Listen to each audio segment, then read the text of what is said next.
ketika seseorang sholat, lalu dia mengalami gangguan yang kemudian mendatangkan firasat pada dirinya, perasaan bahwa mungkin saja dia telah buang angin.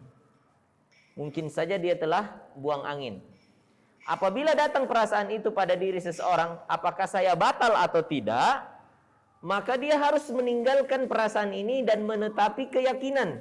Apa yang yakin bagi dia? Yang yakin bagi dia bukan yang dia rasa-rasa, bukan. Yang yakin bagi dia apa yang sudah pasti sebelumnya, apa yang pasti sebelumnya.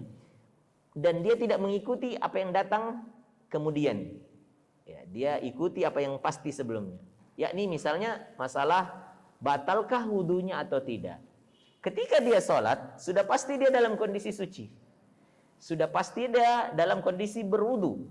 Kan itu pasti, nggak mungkin dia sholat tanpa wudu. Tidak mungkin dia sholat tanpa kesucian.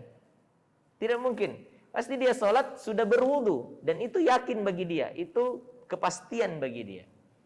Ketika datang perasaan apakah dia kentut, kentut itu membatalkan wudu. Kentut itu, buang angin itu membatalkan wudu.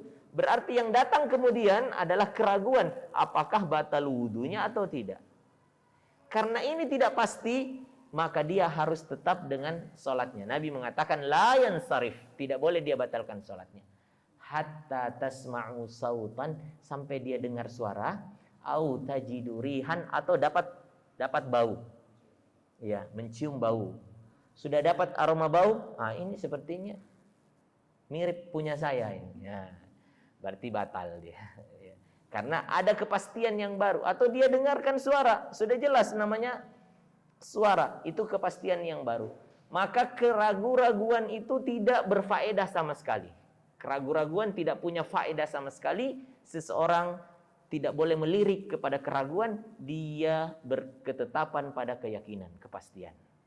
Beginilah agama kita membimbing kita, dan ini merupakan asas, pondasi dalam beragama. Selama kita masih berpegang dengan ini, kita masih berada dalam kebaikan. Tapi kalau kita terus mengikuti prasangka, berbahaya buat agama kita.